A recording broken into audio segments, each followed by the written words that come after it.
Está aqui, gente. Cuidado, porque a sua luz pode não ser luz.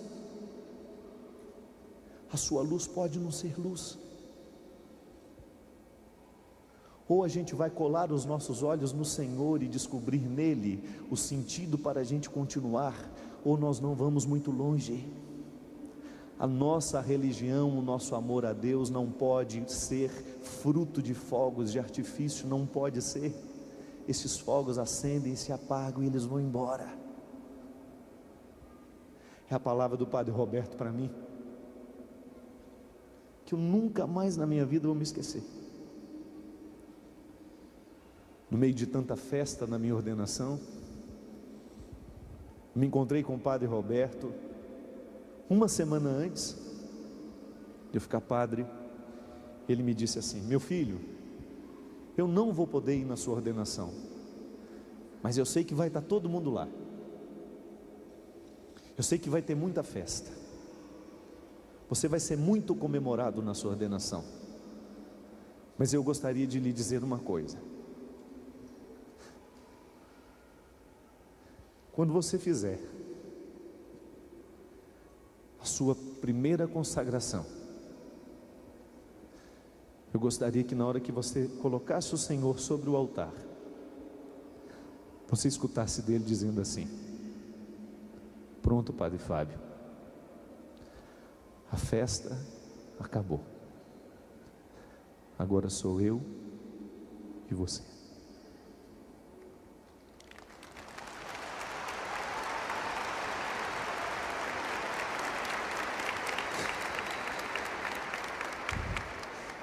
Você já ouviu falar da solidão do pastor? Você já ouviu falar que pastores que comandam multidões também se sentem só?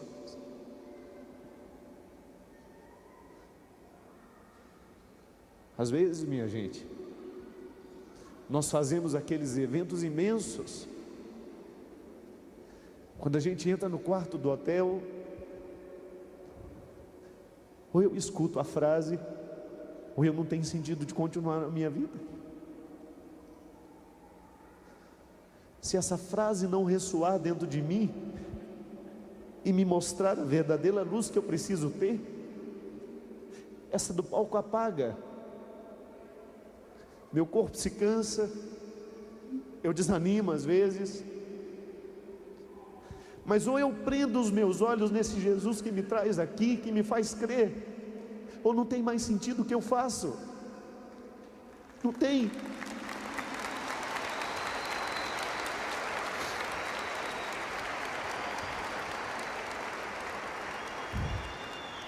Eu me recordo da poesia de Drummond de Andrade, ao famoso José.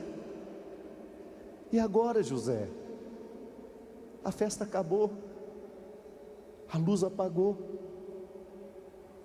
e agora você? Você que não tem nome, você que sofre, e agora?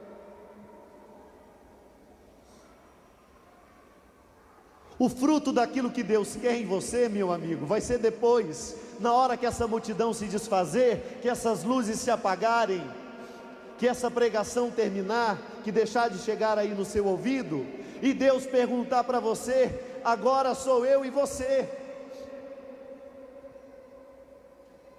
O que é que vai sobrar de tudo o que aconteceu, de toda essa viagem que você fez para chegar aqui? E agora? O que é que sobra desse nosso encontro? Vai ser luz temporária mais uma vez? Vamos continuar julgando os nossos filhos pela janela? Vamos continuar julgando as pessoas pela janela? O que é que de novo vai acontecer em nós a partir desse Pentecostes? A festa vai acabar, o momento vai terminar, e Deus vai ter que perguntar isso para nós. Agora? E agora? Eu partilho isso para vocês, com vocês, porque assim como isso me pesa, isso pesa em você também. Eu sei que muitas vezes você também vive esse desconsolo de ser só. Em muitos momentos a sua solidão é tão intensa, mas este é o verdadeiro momento de você descobrir o Senhor da sua vida. Esse é o verdadeiro momento de você experimentar o que é que está te iluminando, qual é o sentido que te conduz, qual é o significado que te segura nessa vida, minha gente.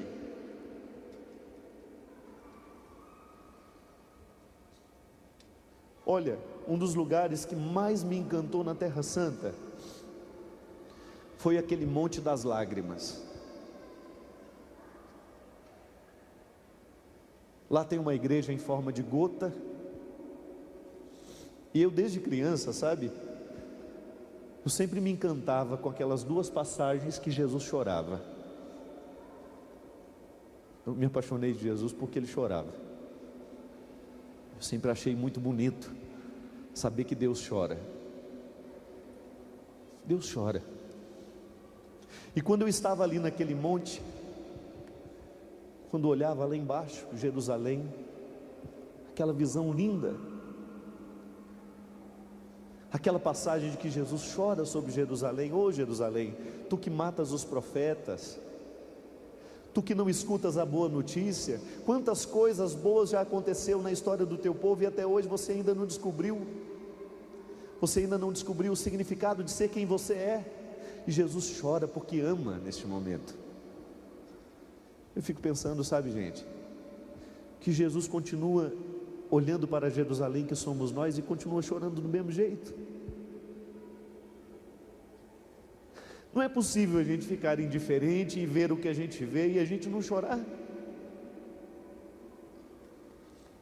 Não é possível que a sociedade continue vivendo como está vivendo. Não é possível que as pessoas continuem morrendo do jeito que estão morrendo, assassinadas brutalmente por quem deveria lhes dar segurança. Meu Deus do céu, olha essa criança de 3 anos afogada pela própria mãe. O que é que está errado dentro de nós? Onde é que nós estamos construindo a nossa humanidade? Que barro é esse? Que fonte de lama é esta que nós estamos buscando para edificar as nossas casas? Que tijolos são esses que nós estamos buscando? Onde é que está essa olaria tão frágil que produz tijolos tão barrentos, tão sem força? Onde é que nós estamos buscando a ferragem para sustentar as nossas casas, se elas quebram com o primeiro vento que vem? Basta ver você nos casamentos que você vê sendo realizados hoje. Na primeira dificuldade a gente já se manda embora, na primeira dificuldade a gente já se dispensa. Não há segurança, não há. E quando esse casamento desaba sobre todo mundo, sobre todos os filhos que estão ali dentro indefesos. Pense você, se o seu filho perde a sua segurança, onde é que ele vai buscar? Você é o primeiro a dar segurança para ele. Muda a sua vida por causa disso. Só de saber disso já é suficiente razão para você mudar de vida. Todos nós que já enfrentamos o problema do álcool dentro de casa, você sabe muito bem, gente, ninguém precisa escrever mais livros sobre isso não. Você sabe por experiência própria que ter um alcoólatra dentro de casa, e sobretudo quando esse alcoólatra é o pai, é uma das piores fontes de infelicidade que nós podemos ter na vida. Nós não temos vontade de voltar para casa, porque a gente tem medo de ver, de encontrar o que a gente vai encontrar. Quantas marcas, quantas feridas estão dentro de nós, porque um dia a gente viu o pai batendo na mãe, ou porque um dia a gente viu o pai batendo no filho, o filho batendo no pai. Quantas vezes as nossas casas foram um lugar, nada, absolutamente nada agradável de se colocar uma criança. Quantas vezes, se a gente tivesse coragem, se a gente tivesse verdadeiramente comprometido com a felicidade dos nossos filhos, nós teríamos coragem de colocar: essa casa é proibida para menores de 18 anos. Quantos lares cristãos são verdadeiramente proibidos para pessoas menores de 18 anos? por causa da luz que nos ilumina, por causa daquilo que se escuta, por causa daquilo que se fala. Não, não é o outro que está trazendo, não, é eu que permito entrar, porque a casa é minha, quem manda sou eu. E infelizmente nós transformamos a nossa casa em um lugar proibido para menores de 18 anos. E aí a gente vem com aquele moralismo besta, hipócrita. Não, nós não podemos. O primeiro comprometimento teu é com tua casa, e não sou eu que tenho que cuidar dela, não, é você.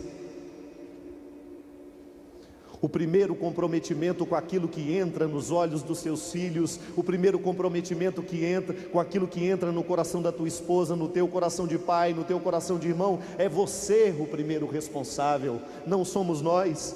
Nós podemos até ajudar a alertar. Eu sou com a minha casa eu digo o que entra, o que não entra. Na minha casa mando eu, mas na sua eu não mando nada. E eu lamento te informar que se você não manda na sua casa, você não manda em lugar nenhum do mundo.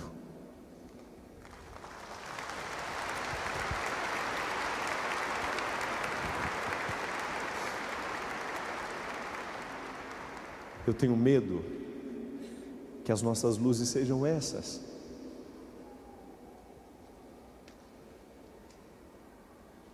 Ô minha gente, se você tivesse acesso, se eu pudesse lhe mostrar, a 1% daquilo que eu leio nos e-mails, daquilo que chega nas cartas, que eu gostaria de responder, eu não tenho, eu sou humano. É impossível uma pessoa dar conta de uma vida pessoal como eu tenho, difícil. Fica chateado que a gente não responde a sua carta, que a gente tenta, a gente faz o máximo que a gente pode, mas as dores são muitas. Corações como o seu, às vezes no meio do povo, aquela cartinha assim, esticando o braço: ô padre, pega aqui para mim. Não é carta de fofoca não, gente, vai ler para ver a dor que está doendo aí, coração de vocês. Eu sei, está aqui, está cheio. Onde eu passo eu pego 10, 30, 40. Às vezes a minha mala volta das minhas viagens pesando 20 quilos a mais, é de carta.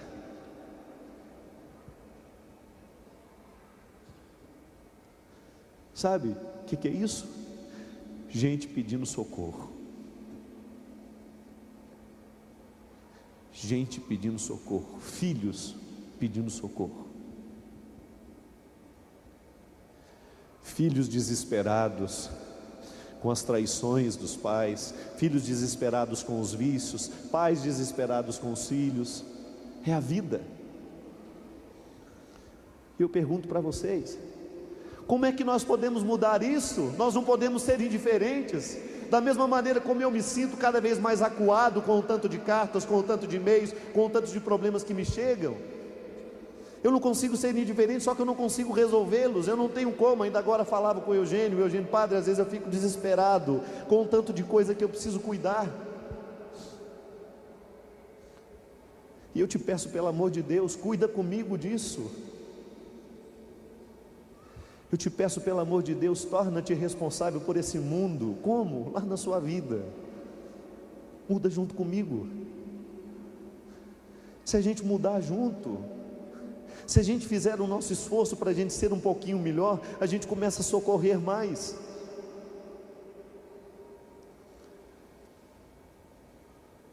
Nós não podemos mais ficar indiferentes, gente. Esse não é um problema dos padres, não. Esse não é um problema dos padres que estão aparecendo um pouquinho mais, não, não. É responsabilidade de todos nós.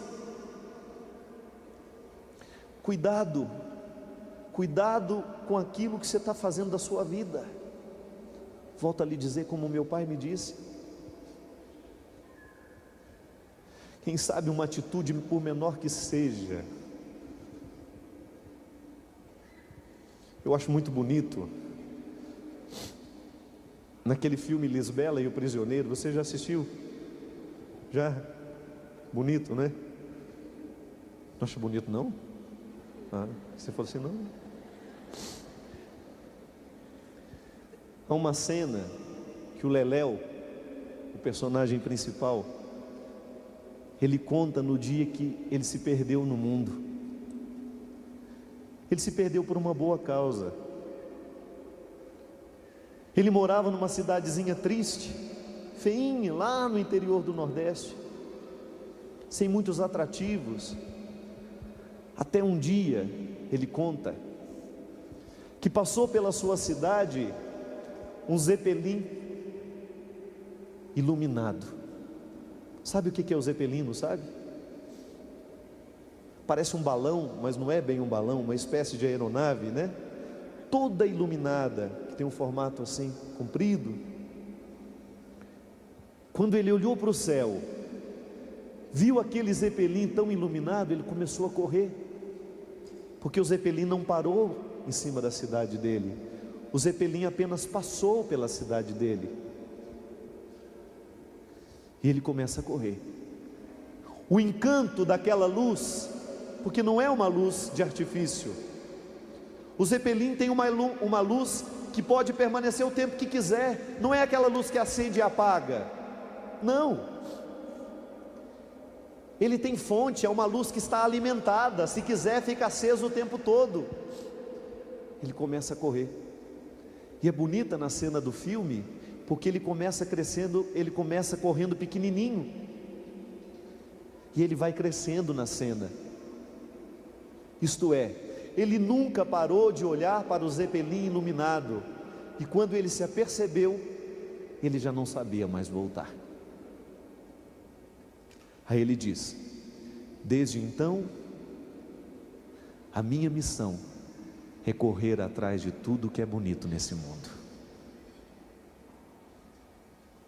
Sabe o que eu queria? Que Jesus fosse para nós como esse Zeppelin,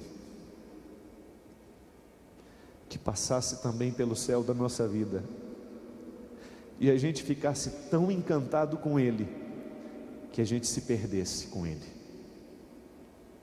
que a gente parasse de olhar para os nossos probleminhas miseráveis, que a gente parasse de olhar para as nossas luzes temporárias, que a gente parasse de prestar atenção no que não presta, e os nossos olhos estivessem só nele,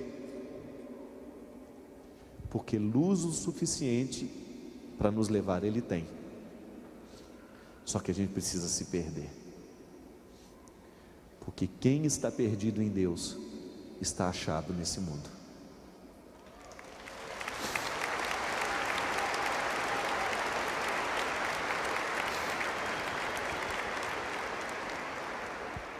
Olhar para o céu e saber que essa luz nos guia, e a gente vai,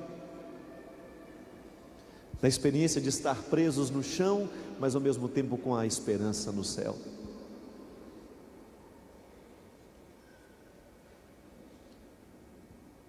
Esse barro que insiste em nos segurar não pode, gente.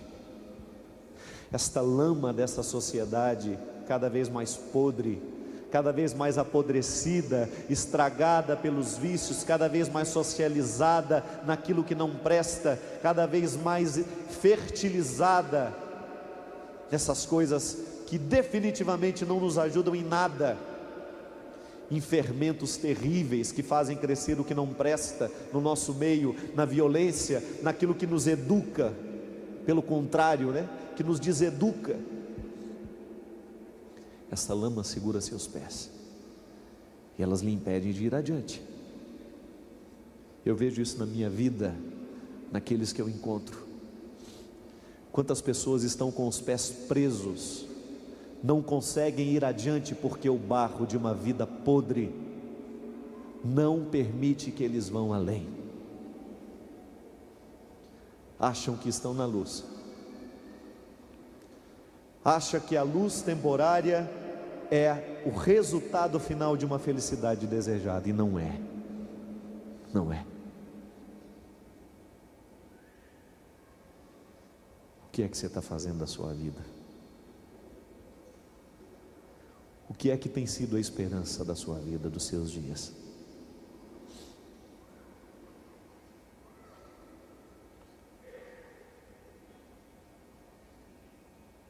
Como é que você tem visto? Como é que você tem visto os últimos acontecimentos? De que lado que nós estamos? De que lado e de que forma nós gritamos? Minha gente, a nossa experiência de santidade tem que mexer nisso. Nós temos que ser homens e mulheres fascinados pelo Zeppelin iluminado. Nós temos que ser. Nós temos que correr atrás de tudo que é belo nessa vida, de tudo atrás do que é bom nessa vida. Vejam que a associação que a filosofia nos permite: o belo é o bom é o belo. Os nossos olhos têm que estar fitados